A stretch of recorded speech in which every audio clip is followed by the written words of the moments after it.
Good morning. I welcome you to our second in a series of webinars from South Carolina Department of Education. My name is Sherry Beaver, and I'm the School Counselor Liaison and Career Specialist Liaison at Department of Education. Today, we are covering the topic of SEL and school counselors, systemic and intentional multipliers for SEL, collaborating with all of our target audiences. And I am joined today by Heather Anderson from Charleston County School District, who is a climate coach. She will come on in just a minute and introduce herself a little further, but I am thrilled to have her with me today, thrilled to have all of you on the call today with us. Looks like we have over 180 folks joining us right now.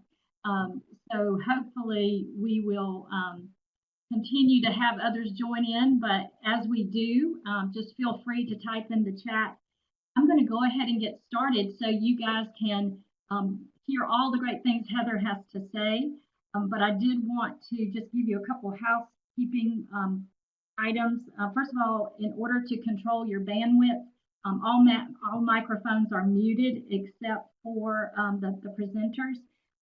Actually, if you are in the chat box, feel free to do that. We will try to monitor that a little bit, but honestly, for the sake of time, we probably will not pause for questions until the end, and then we may end up having you stay over after the recording ends to address questions if we don't get to those prior to the end of the webinar. So please feel free to chat away as we present.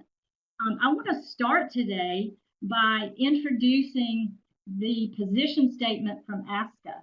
So ASCA has actually engaged in this conversation about the school counselor's role in the area of engaging in a social emotional program inside of schools.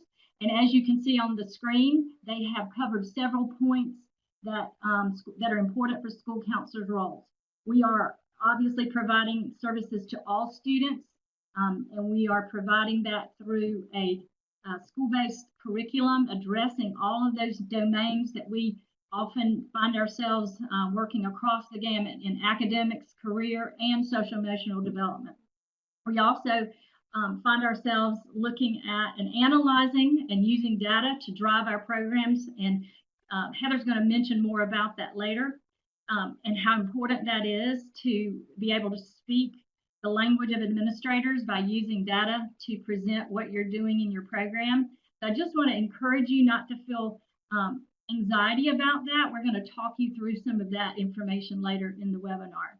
Also, one of the things that ASCA recommends is that we, as counselors, and I'm not going to read all of these points, we will provide this for you to reference later. But one of the big pieces is engaging with your community and your stakeholders. So please remember as we go through this, this is a big state and school-wide program that you're trying to be a part of this team to implement. You're not in this alone, but we are part of the engaging members of our school to help implement SEL throughout the school and throughout the community.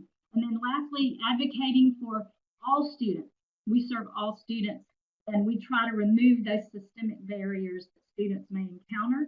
And as we know, there are barriers today that we are bringing to the forefront to work on, and school counselors are some of the best advocates for all students.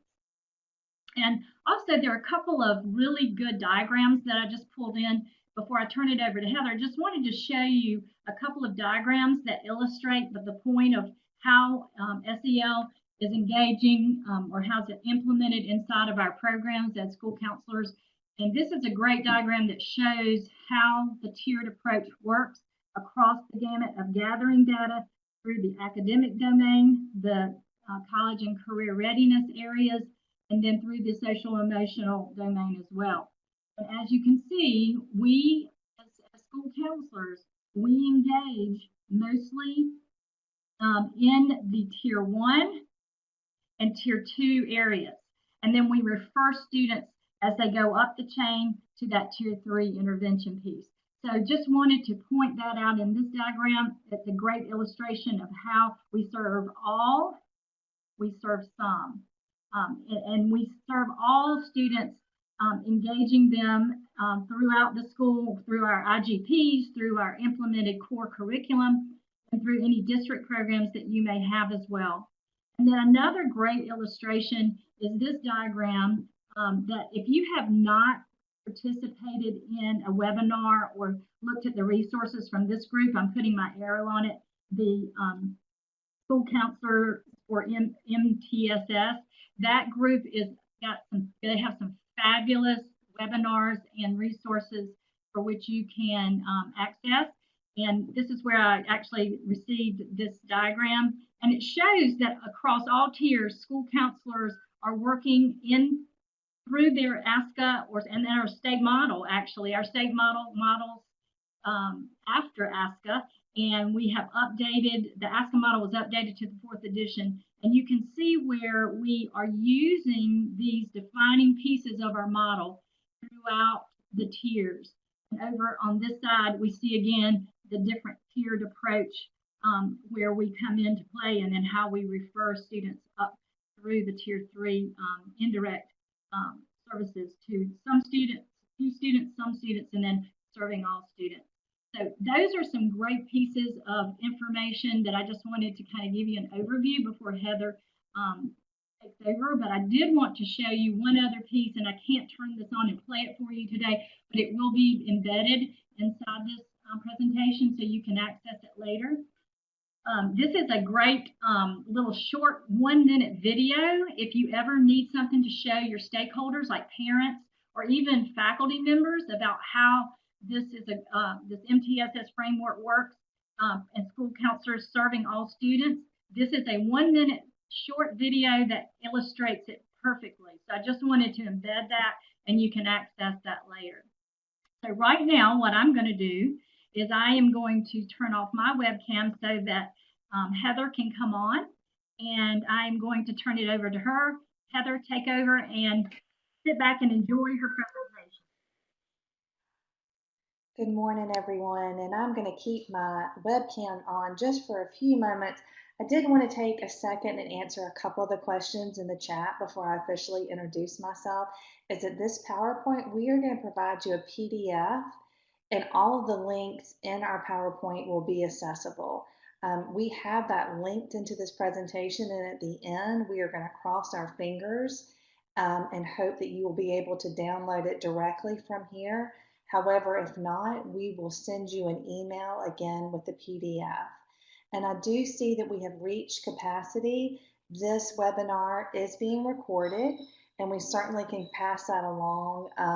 And at this point, I don't have additional information about the capacity, but we certainly can try to work on that behind the scenes as we continue. So I'm going to stop sharing my screen because I'm going to put a headset on so you will be able to see me, hear me better.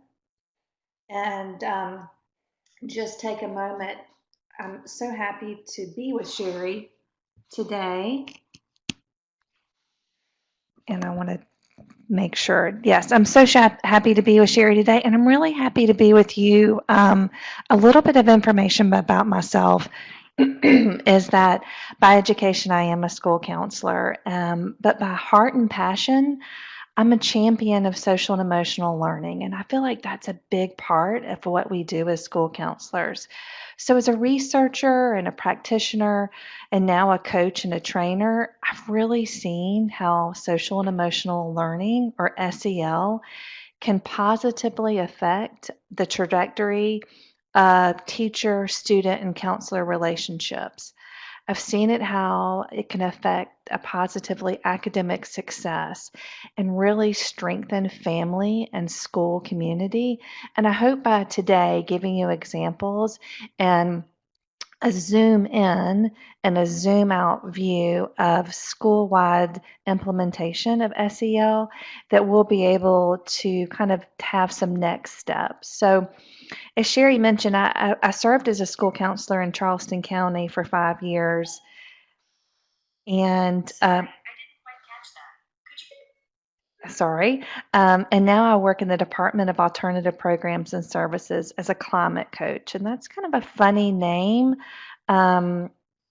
a funny name for what I do. I'm a systems coach. So I support school counselors, teacher teams, and leadership teams around their systems of support, around frameworks such as the MTSS framework, the SEL framework, and the PBIS framework. So when I think of school counselors, I think of us as SEL multipliers.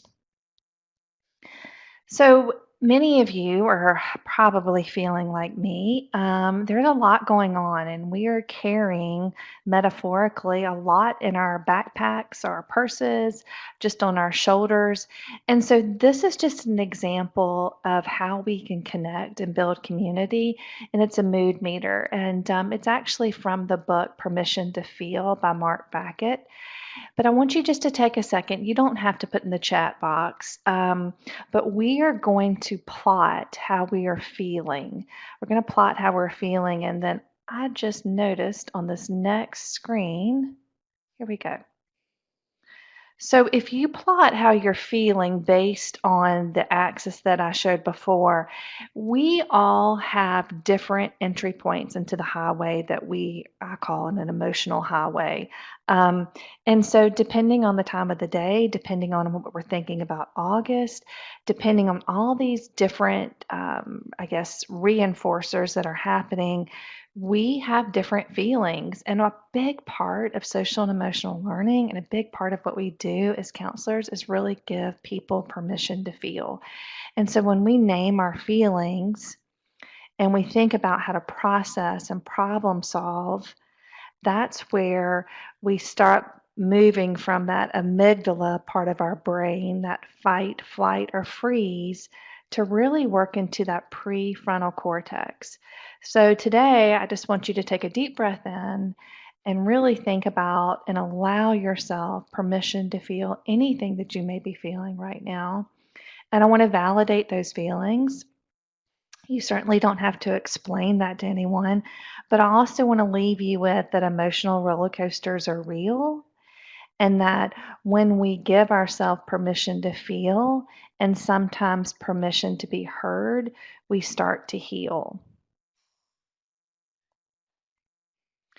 So, social and emotional learning, this is the definition that we're going to talk about today. This is CASEL's definition. If you're not familiar with CASEL, they're the Collaborative for Academic and Social and Emotional Learning.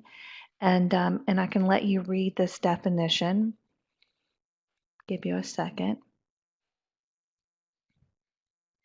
But I always like to talk about this around what social and emotional learning is not. So when I work with teacher teams and leadership teams and school counselors in our district, we often say that social and emotional learning is not a 30-minute lesson that you're going to do on a Monday morning and never going to talk about again. It's not a character ed program. We are not trying to take the place of caregivers or parents and family values. And certainly, we never want anyone to think that we are wanting to teach social and emotional learning instead of a core subject such as numeracy or literacy. I like to think of social and emotional learning around our MTSS framework as a layering. So SEL is not a piece of a pie, that just because we practice social and emotional learning in our school, that doesn't mean something else is not going to happen. So again, we want to talk and think about layering when we talk about social and emotional learning. There's different forms of SEL, and a lot of this is really coming out and really taking, I guess, center stage when we talk about not only COVID-19, but the social injustices that are happening, where we talk about the systemic racism. We are looking at these different definitions of SEL around personally responsible, participatory, and transformative. And today we're going to talk a few minutes about transformative and what that looks like and feels like through the lens of equity. So this is the definition that CASEL has just come out with to help us support different target audiences and using SEL through an equity lens. So this transformative SEL is the process by where young people and adults build strong, respectful, and lasting relationships that facilitate, and this is a really important piece, the co-learning to critically examine root causes of inequity, to develop collaborative solutions that lead to personal, community, and societal well-being. So when we talk about transformative SEL, the way we are anchoring this is to identify emotions into agency and to action. And this is what we are serving as an SEL multiplier for adults in our building as well as students. We're coming out with very systemic ways to use and lever social and emotional learning as a lever for equity. And it's rooted into social justice and anchored into the existing framework. So I felt like that when I was building this presentation, I actually created these few slides as standalone because we have to address this portion of social and emotional learning as we think about how we are going to prepare and plan for the reentry of students, whether that's virtually or in person in the fall. So the big piece of transformative SEL is that this creates a space for student voice. SEL is not to fix kids. Again, it creates a space. I want to use words like power sharing. I want to talk about young people's life experiences and lived lives. They are part of this SEL collaboration. So social and emotional learning is never a sit and get. It's about collaborating with all of our different target audiences. And these are the 5 competencies that we're anchoring to with leveraging SEL for equity.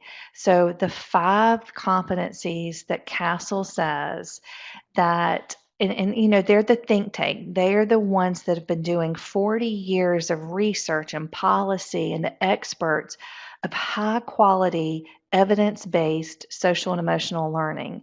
And their framework adheres or anchors to these 5 competencies. And through their research and their data and their meta-analysis, CASEL shows that if we anchor to these 5 competencies when we are facilitating social and emotional learning, not only are we going to have more engaged learners, because that's what we all want, right? But we're also collectively as a whole going to have better members or contributing members of society. So we're going to look at some of the research around the 5 competencies and how this can look with this transformative SEL. So again, we're talking specifically about the transformative SEL, and we're looking at the 5 competencies and examples of how we can use these competencies to open and continue the conversation around equity. Give you just a second to look at this.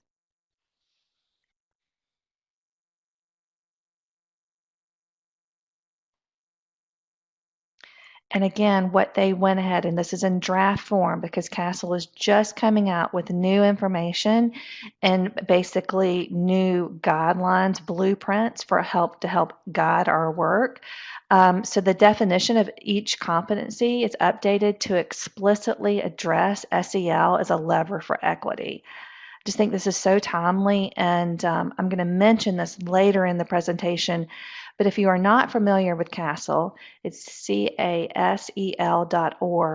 They have a webinar series that you can go back and view, but everything right now is around the call to action for us as school counselors to be these SEL multipliers in buildings, not only for kids, but also our call to action to help support adults around this.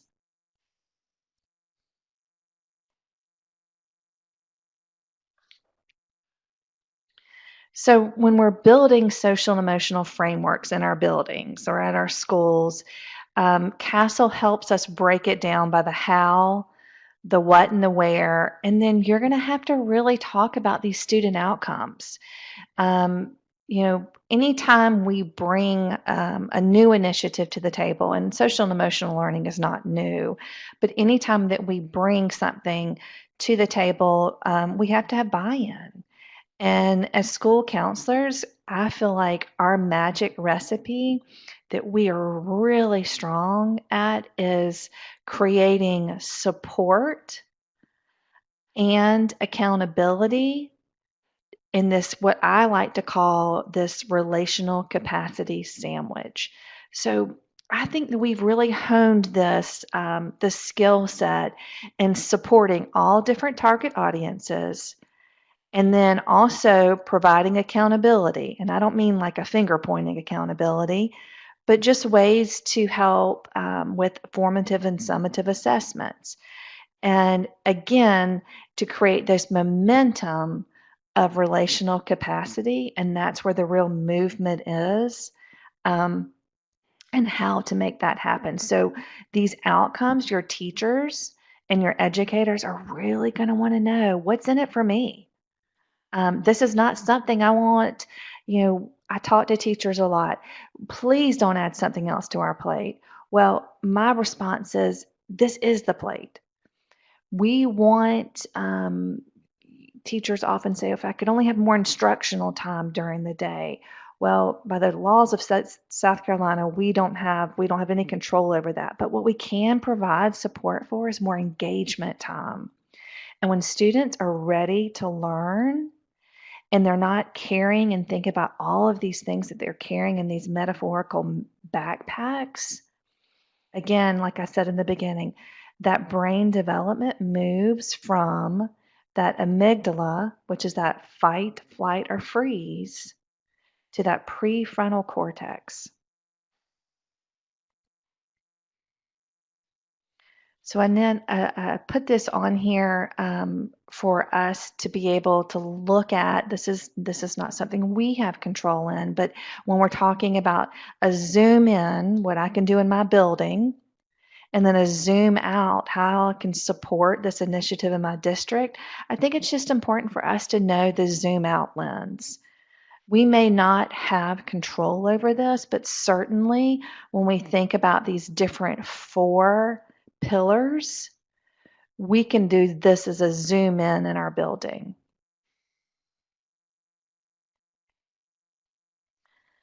So CASEL creates a lot of amazing resources for us to use when we are educating those around social and emotional learning. And so one of the things that you're going to get today is this SEL impact link, because it's embedded in the presentation. But just as an overview, so this is not a hunch from Heather Anderson. I'm really talking about decades of science and meta-analysis around how SEL works. And it works, again, not only from a better contributing member of society, but also these 11 percentile gains on standardized testing. We talk about a lot of meta-analysis around behavior, attendance, and then this right here, this improved attitudes about self and others in school. This is where it talks about anxiety and depression. So CASEL has also come forward in the past probably 3 years and said, if we could rewind how we supported school districts in social and emotional learning, we actually would take a different approach. We would focus on our adults and their competencies in teaching about social and emotional learning before we rolled this out to kids. And I feel like this really, I have the pleasure of how this implemented, or how I implemented SEL, because it's like a lot of what we're doing right now is, building an airplane while we're flying it. But social and emotional learning, a research-based, evidence-driven program that I implemented for 5 years when I was school-based, SEL, it truly made me a better counselor. It made me a better communicator, and it created this systems coaching in my building that I was able to use and widen my circle of influence as I serve as a district coach. But again, it enabled me to complement my ASCA mindsets and domains with strategies that were research based and data driven.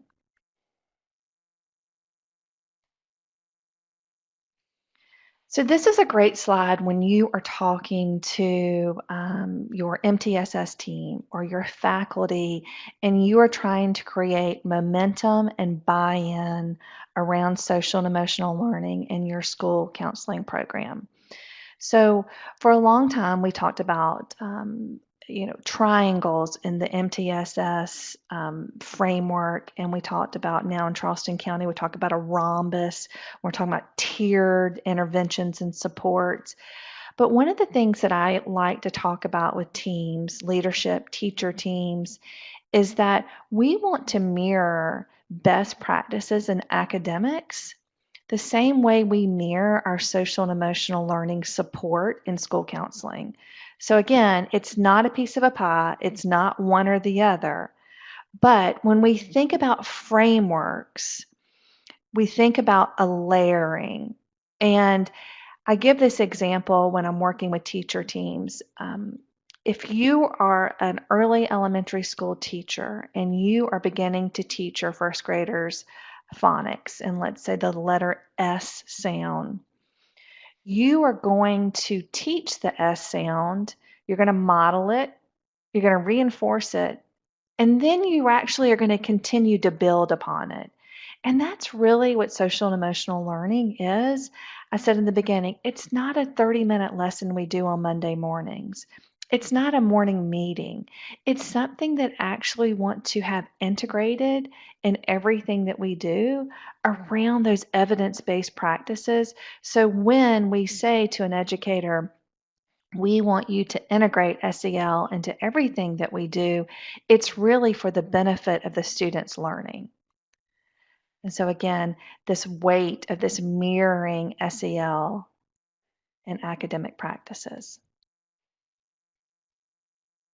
Again, just another slide for you to use about the significance and the positive and social emotional impact it can have, regulating emotions, modeling wellness, what it can have effect on more likely to graduate from high school, college degrees, employment. And here's the other big part of research that's coming out right now, employers. Employers value social and emotional learning so much that 92% say these skills, such as problem solving and communicating, are equally or more important than the technical skills that they're trying to teach.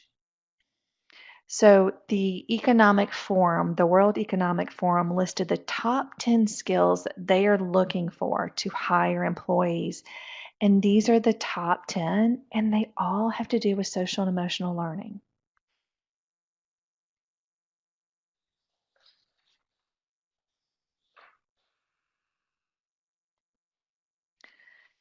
So this is the slide I created about a month and a half ago, and in full transparency, this slide keeps me up at night. These statistics. I do a lot of training on the trauma-informed classroom, and as school counselors, this is a big part of our support with adults and students. But I do know that when I think about systemic, intentional supports, I have to anchor back to frameworks such as social and emotional learning that creates a lasting imprint. So again, I'm talking about frameworks right now, and it's not person dependent. So one of the main things that we as school counselors, and I don't want to speak for everyone, one of the main things that I found when I was school-based is that while I wanted to help problem solve and I wanted to create, again, systems of support, I could not do that alone. And so it could not be person dependent. It had to be systems dependent. And so when I think about the enormity of systemic racism, when I think about the enormity of trauma around COVID-19, I have to begin thinking about what systems can I put in place to support all students, all target audiences. And that's basically how I am actually doing training for Charleston County right now, is creating intentional systems of support that I can help create these vertical articulations in school buildings. And it's you as school counselors, you are the multipliers. So you are that added layer of support inside buildings.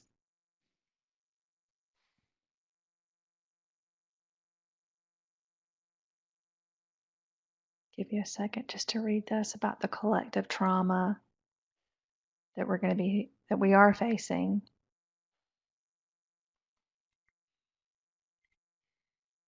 And you've heard me reference this a couple of times, but in the beginning of your planning around social and emotional learning and how your school counseling program is going to look, I do this a lot with teacher teams, and we talk about what are us as adults and students carrying in our backpacks, right? What are we metaphorically carrying or shouldering before we even walk into the doors of our buildings, or before we even turn on our computers in the morning? And we did this for a solid year, and we started to get the same exact challenges that all buildings were facing with students: hunger, lack of focus, students, communication skills. And now this is before we had the pandemic, but we have another layer of anxiety, trauma.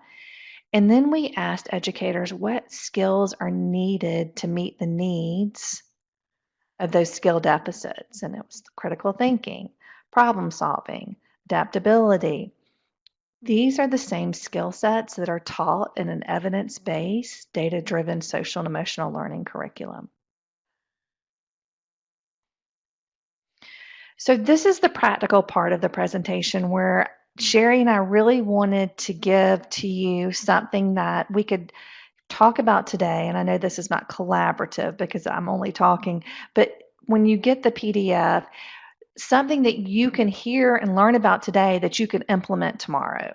And I think that that's really where we want to kind of anchor some of our support, and not only just for this hour, but continue to support on how do I bring this back to my building, whether I'm in an elementary school and I'm talking about early learning, or how does this look in secondary?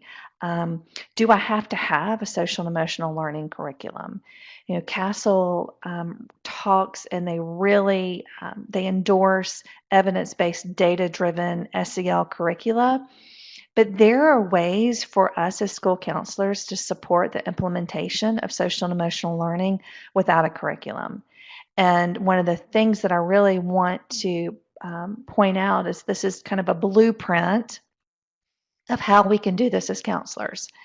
And a lot of resources that are going to be embedded in these next few slides. But one of the things that I want to draw your attention to is, again, what can I learn about today that I could implement tomorrow? And CASEL has created this signature snapshot of 3 practices that we can help support in our buildings, whether we have an SEL curricula or not. And it's things that we as educators really know and do like the back of our hand. But when we can help support educators through this very intentionally and systemically, we're going to again see that needle move around high quality implementation. So the 3 snapshots that they talk about are the welcoming inclusion, engaging strategies, and an optimistic closure.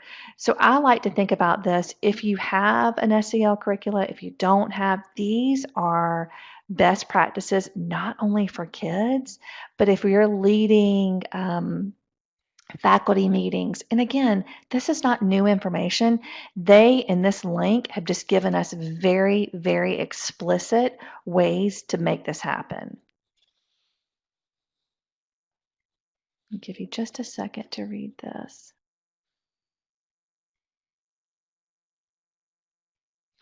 So I talk about sometimes some recipes for success, and I want to point out that This recipe, this little icon that I created, this is going to give people a chance to exhale. So when you are either physically back in your buildings or virtually meeting, this predictability plus consistency equals trust. And again, the predictability plus consistency equals trust. So right now, and I don't want to speak for all of you, but right now, I would say, I don't know if mistrust is the right word, but I'm feeling very wobbly. I don't know, and no one knows. It's not for any reason that someone's not giving me any information, but this is a best practice that when we talk about, if I know what is going to happen and it's consistently going to happen, I can feel my shoulders kind of loosening a little bit. And this is one of the things that as SEL multipliers, we really want to kind of keep in our background about really making this be a big part of how we're going to support all of our target audiences through this recipe. A big part of success, and this is where we come in as school counselors, not only are we SEL multipliers for kids, we can be SEL multipliers for adults. So some really good research and data has just come out right now by Yale, the Center for Emotional Intelligence. So just recently, so teachers are describing their most felt emotion right now: anxious, fearful, worried, and sad. If you remember at the beginning of the presentation, we're talking about naming our feelings. When we feel heard, we begin to heal. When we were talking about the slide before, we were talking about strengthening partnership and communication, this welcoming inclusion. All of these best practices that we have for kids are best practices for adults too. So helping teachers and educators in your building really understand what social and emotional learning is and what social and emotional learning is not.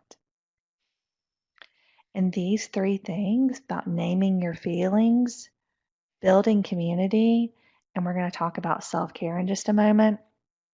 These, again, are the three biggest things that we can do for the adults in our building to help them, again, with that adult SEL piece.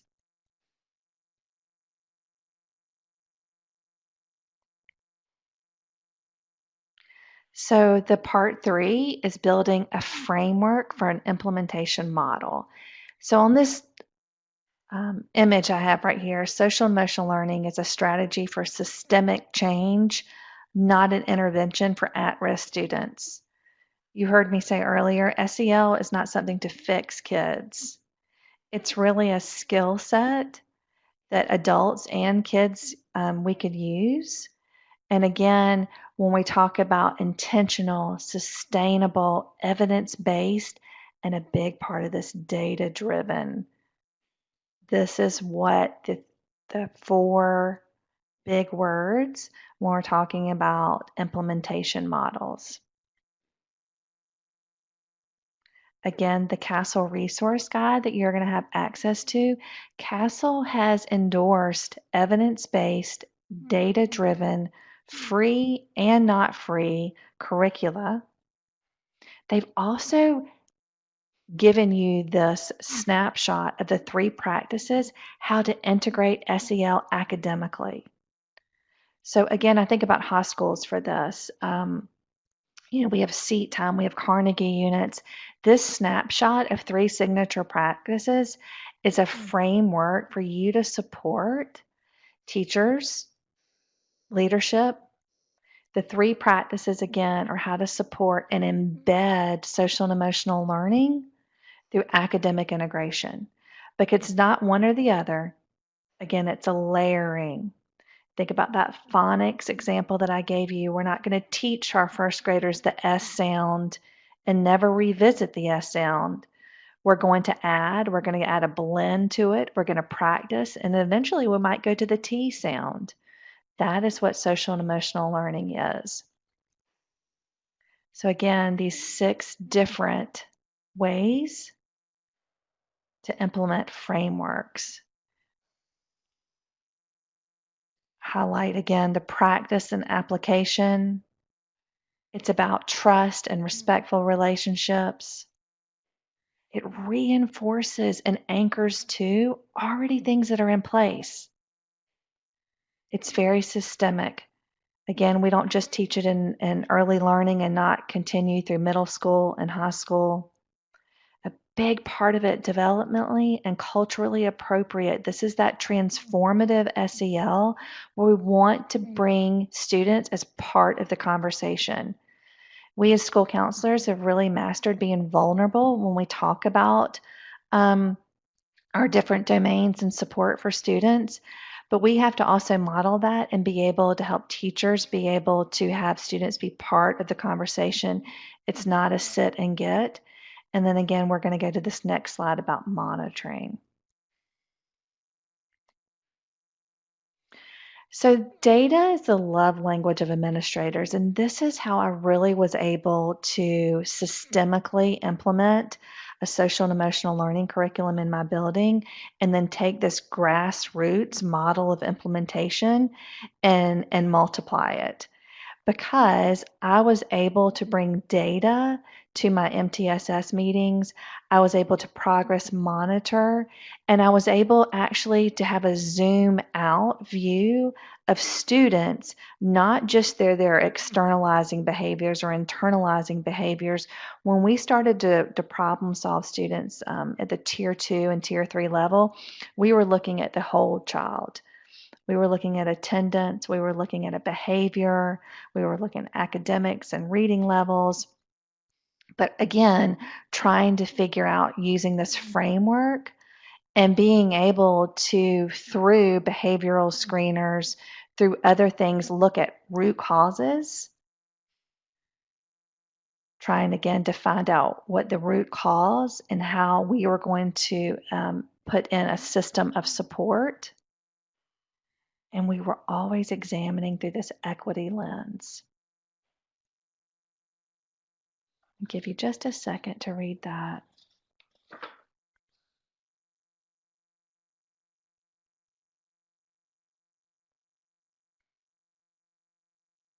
So I'd like to read this quote. Research on successful school-wide improvement has identified school leader support as the single biggest predictor of whether change takes place and holds.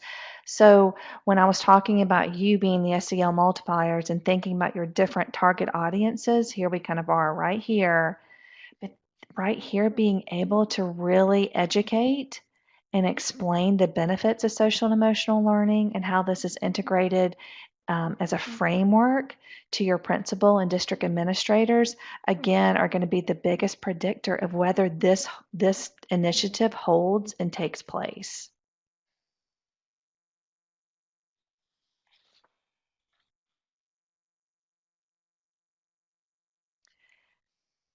Again, embedded in here are we want to make sure that we are giving voice and choice to all of our target audiences. So I've embedded some teacher self-assessments through distance learning and different survey questions that we can actually use to basically get input. And this is how we build, again, systems of implementation when we ask all of our target audiences. So I put this slide in here again for you just to reference that will be available in the PDF because an SEL multiplier or my story of implementation was not overnight in 6 months.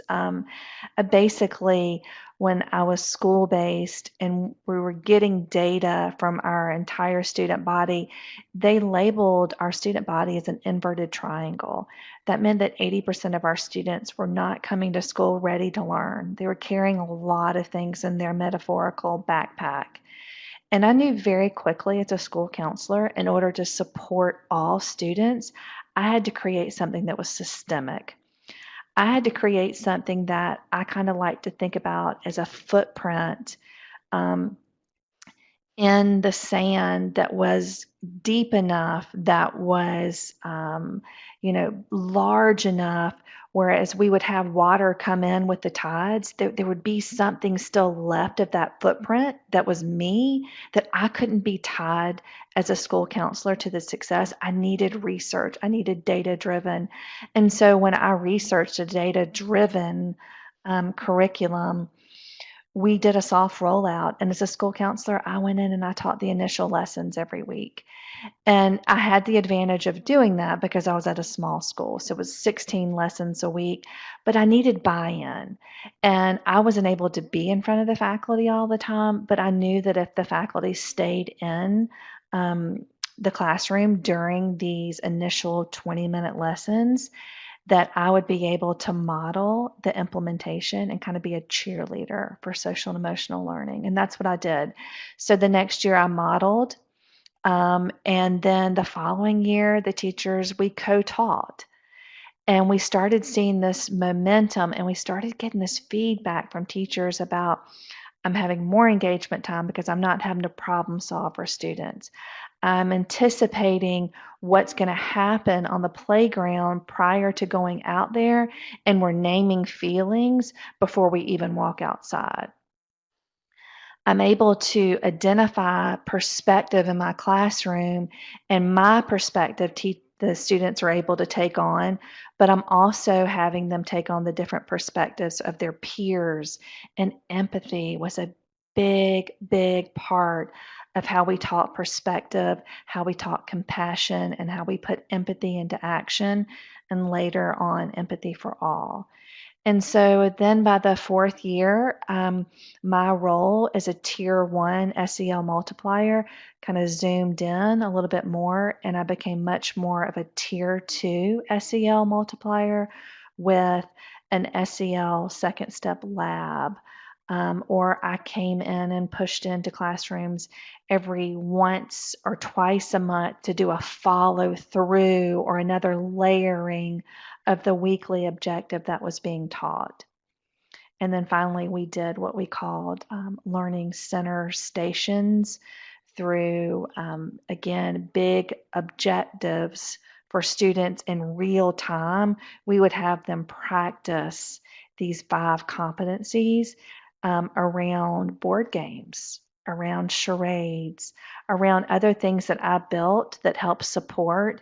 And so again, it was never about me as the school counselor. It was creating this system so when I left my school, that these systems of support would continue.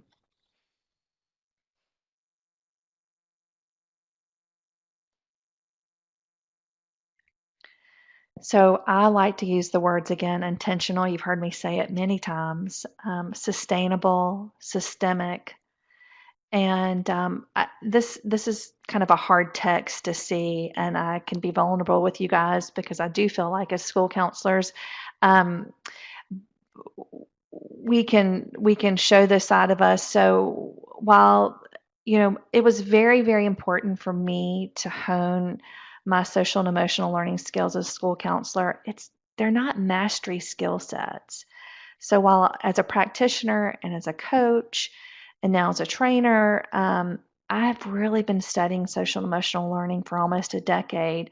But it's also really important for me to remind myself that it's never going to be a mastery skill set. And so I have 2 teenage boys. They roll their eyes when I talk about social and emotional learning sometimes. And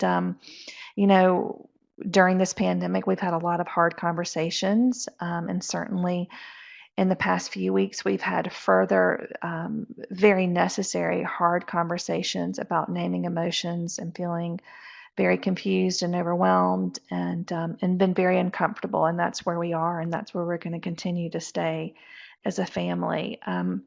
But this is a snapshot of a text message that I had with my 15-year-old, and he wrote me this back in the fall, and he's in high school, and he said, "Hey mom, so you can't really see it, but he's like, 'Hey mom, I need some positivity.'"